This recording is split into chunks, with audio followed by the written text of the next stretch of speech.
Padre, te damos gracias, Señor, como siempre, porque esa es nuestra obra, nuestro propósito, reconocer, Señor, tu presencia y tu obra continua en nosotros, en cada cosa, en las circunstancias que llamamos positivas y en las que no nos gustan tanto, Señor, porque tú por alguna razón las permites siempre. Y todo es para mostrar siempre tu gloria, Señor. Tú nos enseñas a mirar nuestra completa dependencia de ti, a que sin ti no somos nada, Señor, como nos enseñó tu Hijo, a que tú eres nuestra vida. Y por eso, Señor, nos encomendamos, nos ponemos en tus manos en este tiempo, para que tú nos lleves a tu luz, a tu verdad, y nos levantes, Señor, si estamos debilitados, si estamos de alguna manera cansados, si nuestra esperanza no está lo suficientemente fuerte, Señor, porque el propósito final de estar aquí, Padre, es recibir de tu gloria, de tu gracia, de tu naturaleza cada vez más, para parecernos a tu Hijo, quien ya viene por nosotros. Entregamos este tiempo, Señor, en tus manos y en el nombre de Jesús. Amén. Vamos a tener un tema un poco extraño hoy. El título es Morir para vivir. El inicio de este título nos constriñe un poco por dentro porque la palabra no nos gusta, pero para eso lo primero que tenemos que entender es que la muerte para Dios es una cosa y a veces para el hombre es otra muy distinta, lo mismo que la vida. La vida para Dios es algo que solamente puede ser entendido a través de la palabra. Morir para vivir es una paradoja, se define así. El término paradoja puede tener tres significados. El primero es que es una idea extraña, opuesta a lo que se considera verdadero en la opinión general. Entonces, si consultamos a la mayoría sobre ciertas cosas, ellos van a dar un concepto. De hecho, las masas suelen identificarse fácilmente en ciertos principios generales, y es algo que estamos viendo en estos tiempos, cómo las masas se mueven hacia un lado o hacia el otro en su opinión sobre las infecciones, su opinión sobre los tratamientos de las infecciones, en su opinión sobre las redes generales. Se mueven como una ola. Así los seres humanos tienden a moverse en términos de opiniones generales. Entonces, lo que para la mayoría de la gente es la opinión lógica, la opinión real, a veces no lo es. Ese es uno de los sentidos de paradoja. Y esta frase con la que empezamos, morir para vivir, es eso, es una paradoja. Porque el mundo diría, un momento, morir para morir y vivir para vivir, es lo lógico. ¿Cómo así que este título que tiene una contradicción? Por eso la segunda definición de paradoja es un hecho o expresión aparentemente contrarios a la lógica, lo que estábamos diciendo. Es ilógico que yo diga que hay que morir para vivir, y no que lo diga yo, sino que lo tome de la Escritura, como vamos a ver el pasaje en un segundo. La tercera definición de paradoja es el empleo de expresiones o frases que encierran una aparente contradicción entre sí.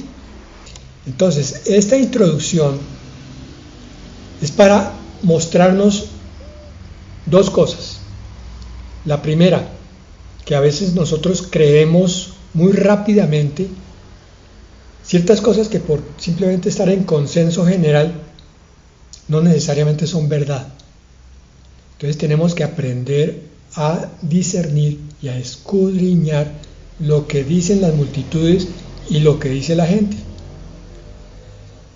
Y el Señor Jesucristo, nuestro Maestro, nuestro Mesías, sí que enseñó paradojas. De hecho, grandes cosas que están escritas en el Sermón del Monte, la constitución del reino de Dios, son paradojas, como aquello de poner la mejilla cuando a uno lo golpean. Es algo que no tiene lógica. Pero la que vamos a ver hoy es tal vez la paradoja más sorprendente, de acuerdo al título que estábamos estudiando. Vamos a ir a Juan 12, 24 al 26. Enseña el Señor, y estaba aquí hablando de su próxima muerte en la cruz, cuando los discípulos estaban cargados y preocupados porque se iban a quedar sin su maestro. Él les dice: de cierto les digo, que si el grano de trigo no cae en la tierra y muere, él queda solo, pero si muere, lleva mucho fruto. El que ama su vida la perderá, y el que aborrece su vida en este mundo, para vida eterna la guardará. Y el versículo 26 culmina esta enseñanza diciendo: si alguno me sirve, que me siga, y donde yo esté, allí también estará mi servidor. Si alguno me sirve, mi Padre lo honrará. A veces empezamos los pasajes de atrás para adelante, y es lo que vamos a hacer hoy. El versículo 26 de Juan 12 es lo que el Señor le está enseñando a los discípulos. Ellos ya sabían algunas cosas que el Señor les había estado hablando durante los 3 años y medio de ministerio. Y ahora, al culminar ese ministerio, el Señor les dice: si ustedes son mis discípulos, ahora tienen que entender otra cosa. Tienen que servirme, servir al cielo, servir la verdad, servir la Escritura. Si alguno me sirve, que me siga. El que quiere servir porque entendió que esa es la misión del verdadero creyente en Jesucristo, entonces tiene que seguir los pasos del Maestro. Tal y como Él hizo, nosotros tenemos que hacer. Porque donde Él esté, dice allí, nosotros, si somos servidores, estaremos con Él.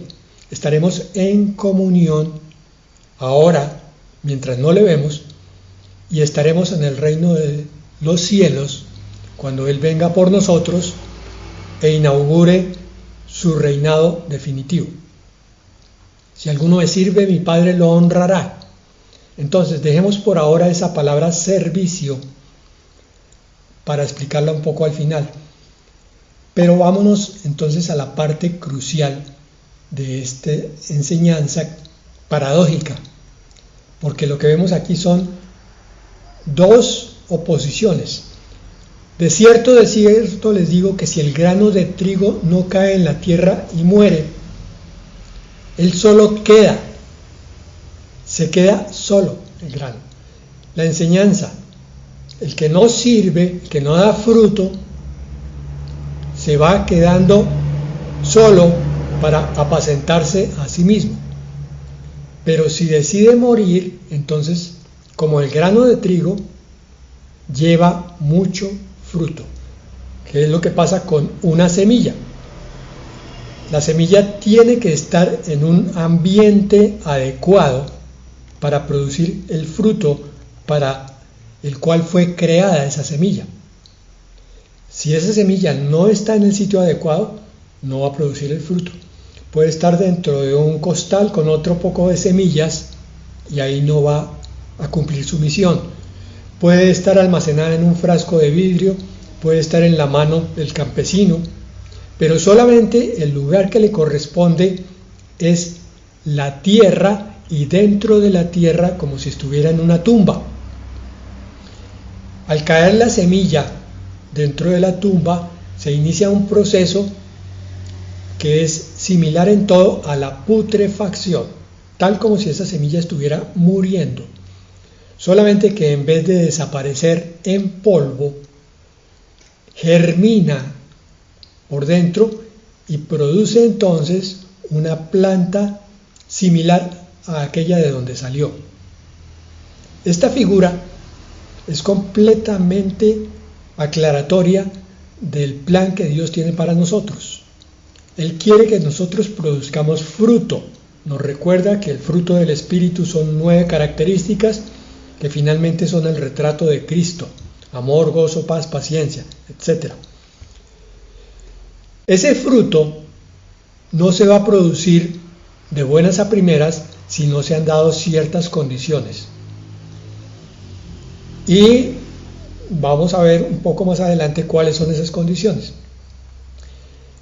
El Señor nos está diciendo que debemos empezar a mirar con otros ojos ciertas situaciones, o muchas de ellas, que nos ocurren cotidianamente en la vida y que nosotros llamamos golpes o quebrantamientos o ataques o tragedias. Hasta el momento, antes de llegar a los pies del Señor, todas estas circunstancias negativas eran consideradas como una desgracia para el ser humano. Pero a partir de la palabra, empezamos a entender que hay algo escondido en esas circunstancias duras y dolorosas. De hecho, pues tenemos todo un capítulo, especialmente una parte que es la que habla de la disciplina para el creyente, que está en Hebreos capítulo 12, donde se nos recuerda que la disciplina no es agradable para nadie, pero que la disciplina proviene de Dios, que nos está criando como a hijos. Porque si no nos disciplina, somos bastardos en vez de hijos. No estamos en el camino de la herencia del Padre Celestial. ¿Qué es lo que ocurre con nosotros? ¿Por qué esta paradoja tan sorprendente? Porque es que nosotros hemos sido criados hasta el momento, en un mundo muy complaciente, y más en el siglo XXI, donde prácticamente todo tiene que ser para la comodidad de las personas. Lo contradictorio es que por mucha comodidad que busca el mundo del siglo XXI, la civilización del mundo está cada vez más incómoda. Vamos a ver también eso un poquito más adelante. Esta palabra de Juan 12, 24 al 26 la corrobora Pablo en la primera de Corintios 15, 36, cuando él enseña lo siguiente. Dice: insensato, o en la Reina Valera del 60 dice necio, lo que tú siembras no se vivifica si no muere antes. Bueno, hasta aquí entonces el Señor está poniendo delante de nuestros ojos espirituales una realidad también espiritual, que es lo que llamaríamos el principio de la semilla.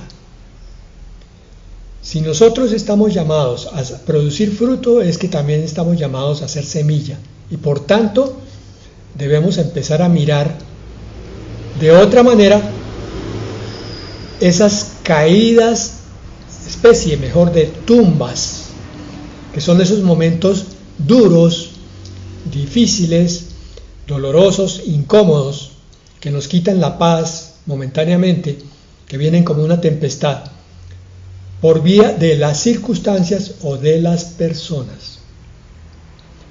Cada persona que aparentemente te da un golpe, en realidad te está bendiciendo si logramos asimilar la enseñanza de hoy. Cada circunstancia difícil, cada puerta que se cierra, cada problema que se nos presenta es una bendición disfrazada, como nos lo enseña Romanos 8:28. Todo obra para bien en aquellos que aman a Dios. Entonces, esta es una paradoja sorprendente, porque cuando miramos la Biblia descubrimos que la experiencia de los hombres de la Biblia nos enseña que el Señor no puede bendecir a nadie hasta que primero lo haya vencido. Esa figura de Dios venciendo al hombre está clara allí en ese pasaje, cuando el ángel del Señor se encuentra con Jacob y luchan los dos toda la noche hasta que le descoyunta la cadera. Jacob queda cojo y se convierte en Israel, el que luchó con Dios. De hecho, nosotros muchas veces estamos luchando con Dios y no nos damos cuenta. Luchamos con Dios cuando nos disgustamos porque Él aparentemente no nos concede lo que hemos pedido en oración. Luchamos con Dios cuando le pedimos una cosa y el Señor nos envía otra. Luchamos con Dios allá en el fondo de nuestro ser, de pronto no con gritos, no con puños cerrados, pero sí diciendo, ¿por qué a mí? ¿Por qué me toca esto? Esta parte difícil. Cuando creemos que la vida cristiana tiene que ser una victoria completa y total al estilo del triunfalismo, donde uno levanta la mano y dice yo soy cristiano y no hay quien se me resista. Y entonces descubrimos de pronto que ese cristiano que está ejercitando su fe recibe un golpe tremendo y termina por el suelo, caído y hasta avergonzado. Y dice, ¿por qué? ¿Qué hice yo? ¿Cuál fue mi pecado? No necesariamente es que haya pecado, sino que es para la gloria de Dios que se producen esas situaciones, para que ese hombre, a través de esa experiencia, como Jacob, vaya venciendo, vaya doblegando cada vez más su orgullo y aceptando la voluntad de Dios que no le gusta. Por eso decía yo que muchas veces contendemos con Dios y no nos damos cuenta. Cosas que Dios nos envía que no nos gustan.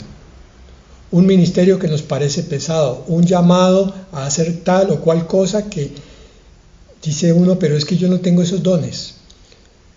Una invitación a que abandone cierta falta de disposición y se ponga a hacer otra. Son cantidad de situaciones que vienen siempre para bendecirnos, siempre para quebrantarnos. Porque está comprobado en la historia de estos hombres en la Biblia que el grado de bendición de cualquier persona siempre va a corresponder exactamente a la plenitud de la victoria de Dios sobre él. Es decir, entre más humillado esté el hombre delante de su Dios, más doblegada esté su rodilla y su cabeza ante la grandeza, ante la potestad, ante la soberanía, ante la santidad de Dios, ese hombre es más útil para Dios. Un hombre soberbio, desobediente, rebelde, no le sirve a Dios. Es como un caballo indómito que el Señor no puede poner a tirar un carro, un vehículo de tracción. Un caballo que no puede ser montado, un caballo al cual no se le puede uncir el yugo para arar, porque este caballo tan indómito va a lesionar a los pasajeros o va a torcer el surco, cualquier cosa. Entonces el hombre orgulloso, el hombre soberbio, tiene que ser quebrantado antes de que pueda ser útil para el reino de Dios. Este es un principio muy descuidado del credo del cristiano y no entendido por muchos en esta época de seguridad en sí mismo. Seguridad en mis méritos, seguridad en mi empuje, en mi arranque, en mi capacidad para resolver situaciones, seguridad cuando se le pone al hombre a escoger, ¿usted quiere figurar rápidamente o quiere someterse al trato de Dios? La mayoría van a hacer siempre la escogencia fácil. No, a mí no me pongan cuestiones tan duras, yo quiero ser reconocido, pero no así. Es que somos increíblemente egoístas y por serlo, entonces también somos muy cómodos. Protestamos cuando el trabajo no es cómodo. Protestamos cuando el matrimonio tiene aspectos difíciles. Cuando la crianza de los hijos nos trasnocha, nos quita horas de descanso y de sueño.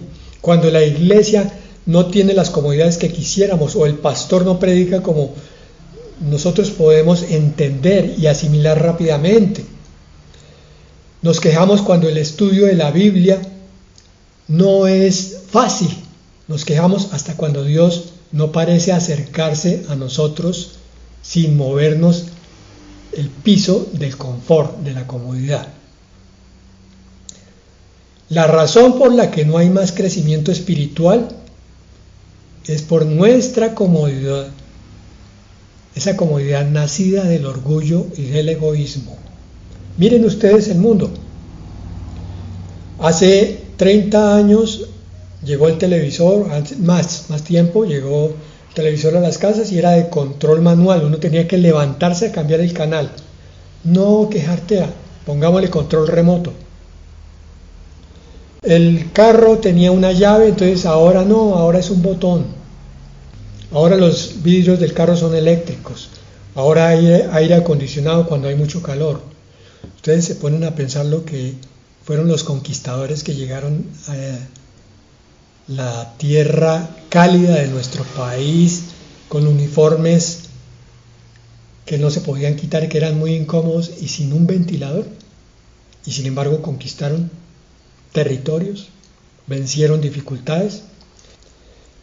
Es que somos seres creados, pero no autoexistentes. El único que tiene vida en sí mismo es Yahvé.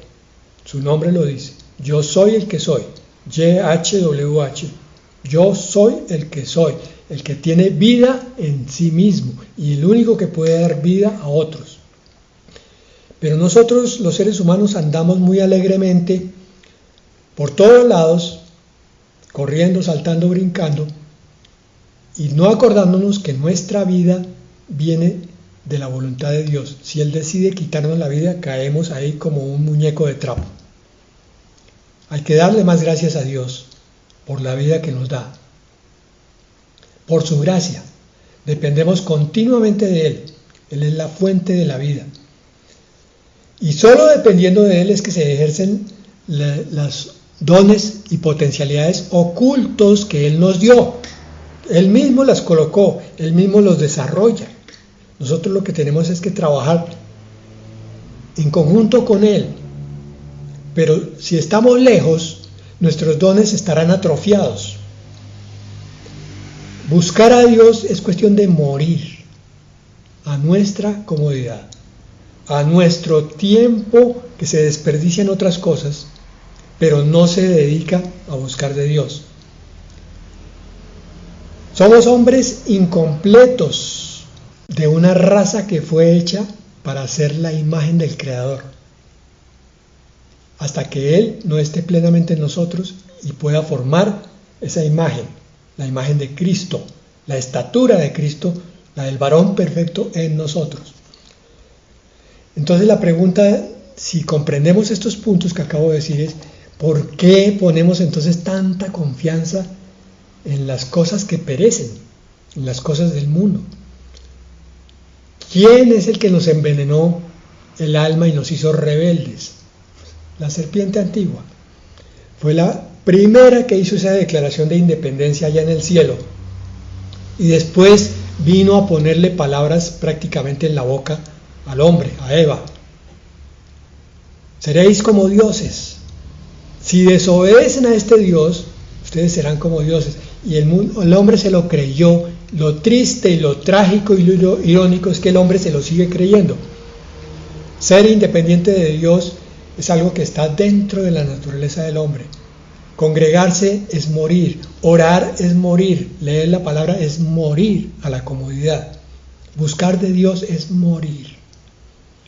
Pero si no morimos así, no daremos el fruto. Entonces, por eso, morir para vivir.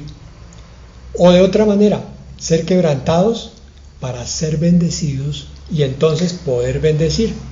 ¿Ustedes han visto la figura de una madre o de un padre egoísta? Ese que se sienta a ver televisión y no quiere que el niñito que está necesitado de afecto paterno o materno moleste.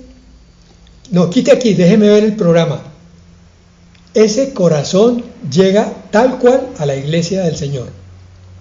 Y muchas veces entonces el Señor llega y el cristiano le dice, no, quite de aquí, no me distraiga de mi vida, que yo necesito es distracción más bien. Isaías 53, 10 al 12 dice, con todo eso, y se está refiriendo al siervo de Dios, al Cordero de Dios, Yahvé quiso quebrantarlo y lo ha herido. El Padre Celestial lo hizo con el propio Hijo, lo quebrantó, quiso quebrantarlo y lo hirió. Cuando haya puesto, continúa la palabra, su vida en expiación por el pecado, verá linaje, ahí está, la semilla que murió en la cruz y que produjo como fruto la iglesia, la vida eterna. Vivirá por largos días y la voluntad de Yahvé será en su mano prosperada. No se pierdan el sentido de esto. Aquí está el fruto. Por cuanto el Hijo del Hombre fue obediente hasta la muerte y muerte de cruz, su nombre fue exaltado sobre todo nombre y será exaltado. Será el Rey del universo. Isaías 53:11 dice, por la angustia de su alma verá luz y será saciado. Vean esto. La palabra muerte nos produce un rechazo automático. ¿Por qué? Porque en el diablo no teníamos esperanza después de la muerte. Pero en el Salvador, después de la muerte viene la resurrección.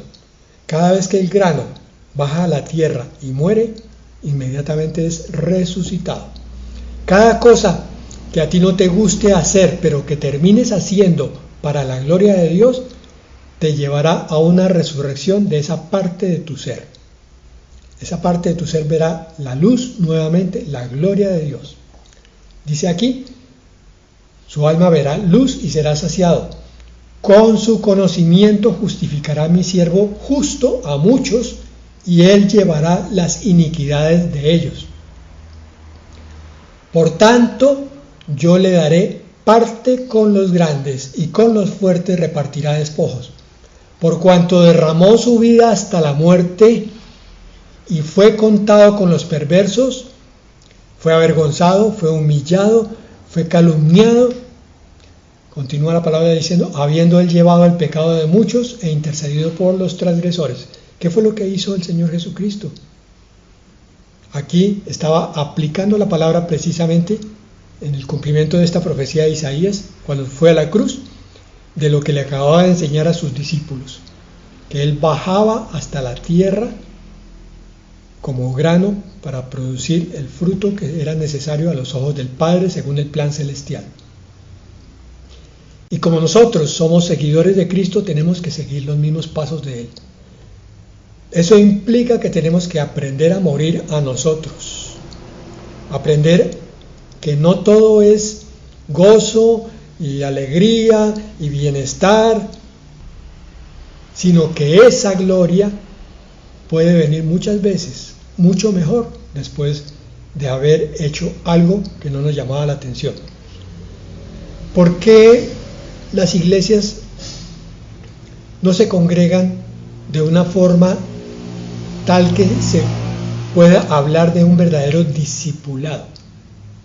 Porque la pereza no deja que muchos de esos oyentes lleguen a ese grado de entrega de sus comodidades para poner por obra la palabra que están recibiendo. ¿Por qué es tan difícil la consejería? Porque el oyente que viene a quejarse de una cantidad de problemas quiere llegar hasta ahí, solamente que alguien sea como su pañuelo de lágrimas, pero no más, porque cuando le toca trabajar por algo difícil, dice, no, eso no es para mí, yo no puedo. Se olvida que el poder es de Dios y que Dios es el que, si lleva a la cruz, Él es el que resucita. Cualquier cosa que tú decidas en el nombre de Jesús entregarle a Dios, con dolor, con lágrimas, con dificultad, el Señor la va a multiplicar, la va a fructificar en tu vida con esa riqueza que solo Dios sabe darnos. Ya casi terminamos. Es un comentario más bien el que vamos a hacer, que Jesús puso al revés todas las ideas que los judíos de su época tenían y sigue poniendo patas arriba nuestras concepciones de lo que es la vida. Un cristiano que quiere entender el reino de los cielos tiene que despojarse, tiene que morir a esos conceptos con los cuales llegó del mundo, para que entonces crezcan en él los frutos de la palabra. El Señor vino a darles prácticamente una agitación de tierra, un terremoto, a los judíos que pensaban que el Mesías venía como conquistador. Cuando lo vieron crucificado, se escandalizaron, porque pensaron, ese no es nuestro Mesías. Nosotros creemos conforme a las profecías del Antiguo Testamento, decían, o de nuestro Testamento, que el Mesías es un triunfador. Y lo mismo sigue pasando hoy. Muchas iglesias siguen en ese triunfalismo judío. Yo soy cristiano, por tanto todo me tiene que ir bien. No, hermano. El Señor nunca prometió que todo iría bien. Él prometió que todo lo podríamos en Cristo que nos fortalece. Eso. Podríamos soportar también los momentos difíciles y gozarnos en las victorias de Él. Hay batallas que son a largo plazo y otras que son a corto. Hay batallas que se ganan rápidamente, hay otras que son de mucho más tiempo y solamente para los que perseveran. El que persevere hasta el fin, ese será salvo, dice la palabra. No es que la salvación venga por perseverar, la salvación viene por Cristo, pero perseverando en Cristo es que llega la salvación. Entonces, ¿qué era lo que el Señor estaba enseñando finalmente? Esto sí es, ya para terminar, 3 cosas. Primero, Él estaba diciendo que solo por medio de la muerte viene la vida. De la muerte física viene la resurrección del cuerpo, del alma y del espíritu. Pero de la muerte emocional, de ese choque, en ese momento de situación difícil, de algo que no te gusta, donde tú tienes que dar tu brazo a torcer, de allí va a surgir vida siempre y cuando mires al Señor. El grano de trigo es ineficaz mientras se conserve, como si dijéramos seguro y a salvo. Mientras está en el almacén, en el silo, en el frasco, en el costal, se conserva, sí, como le pasa a tantos creyentes, pero no crece hasta que no muera. Y en cuanto se arroja a la tierra y se entierra en ella como en una tumba, entonces es cuando se produce el fruto. Eso fue lo que hizo crecer a la iglesia a partir de tantos mártires. Todas las grandes empresas en el mundo, inclusive aún sin Dios, han sido por obra de personas que han estado dispuestas a comprometerse a fondo, a dar su vida por ellas. Porque aquí hay un principio espiritual que es que a veces solo cuando sepultamos los intereses nuestros y las ambiciones personales es cuando empezamos a serle útiles a Dios. Ustedes no se alcanzan a imaginar cuántas personas llegan a la iglesia del Señor buscando poder, buscando figurar, buscando conseguir cosas para sí, desde una novia hasta la riqueza material, que Dios me prospere, que Dios me sane. Todos son motivaciones egoístas, hasta que el verdadero creyente empieza a darse cuenta que tiene que morir para que el Señor produzca lo que Él quiere. La segunda cosa que el Señor estaba enseñando es que la única manera de no perder la vida es dándola. El que ama su propia vida está movido por 2 intereses, el egoísmo y el deseo de seguridad. Por eso el que atesora su vida termina por perderla. Son aquellos que son muy egoístas y que viven rodeados de cuidados de sí mismos. Terminan no llegando a la vida eterna con el Señor. Pero el que está dispuesto a morir por su Mesías es el que finalmente logra la vida eterna. Así no muera, pero en su corazón ya lo entregó su vida. ¿Qué sería lo que el mundo hubiera perdido si hombres grandes en la historia de la iglesia no hubieran dado su vida por evangelizar? Tantos que fueron a terrenos tan peligrosos y tan perdidos como era el África inexplorada de los siglos XVI, XVII, XVIII, Asia, China, todos estos países que hoy ya cuentan con algún número de cristianos, y América Latina. Nosotros somos cristianos porque algún sacrificado, abnegado cristiano se entregó para venir a evangelizar en estas tierras. Y la tercera cosa, la final, estaban diciéndole que la grandeza no se obtiene más que mediante el servicio. Habíamos dicho que el servicio lo íbamos a entender al final. Las personas que el mundo recuerda con amor son las que han servido a los demás. Hay una pequeña anécdota para contar. Una vez le preguntaron a un niño en la escuela qué parte de la gramática eran las palabras mi y mío. Él contestó: son pronombres agresivos. Una respuesta jocosa, pero muy real, verdadera, contundente. Toda aquella que se la pase hablando de mí y de lo mío, agrede a los demás, les hace daño, porque solamente busca su propio beneficio sin importarle el de los demás. Pero la idea del servicio cristiano se está perdiendo a medida que va pasando el tiempo. Se va colocando más la visión de aquel creyente que solamente se sienta a oír. Miremos que muchos comerciantes, políticos, industriales, solamente piensan en eso, en ver cómo sacan utilidad de algo, cómo le quitan algo a alguien. Ellos se volverán de pronto ricos, eso es cierto, pero nunca nadie los va a recordar con afecto. Dijimos antes que a los que han servido, esos sí son recordados. Entonces el Señor vino a dar una nueva visión de vida, así que es tiempo de examinar también nuestra visión del cristianismo.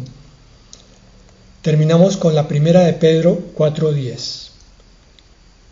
Cada uno ponga al servicio de los demás el don que ha recibido, como buenos administradores de la multiforme gracia de Dios. Vamos a orar. Padre, hoy oramos, Señor, por nuestros corazones,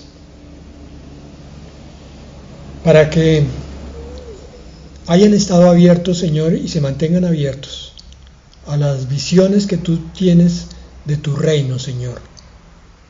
Y si no estuvimos suficientemente dispuestos y concentrados en lo que nos enseñaste hoy, Señor, envía tu Espíritu con poder, Señor, y con contundencia para recordarnos estas cosas, para tocar nuestra conciencia, para entender la vida de tu Hijo en nuestra vida, para hacer como Él hizo.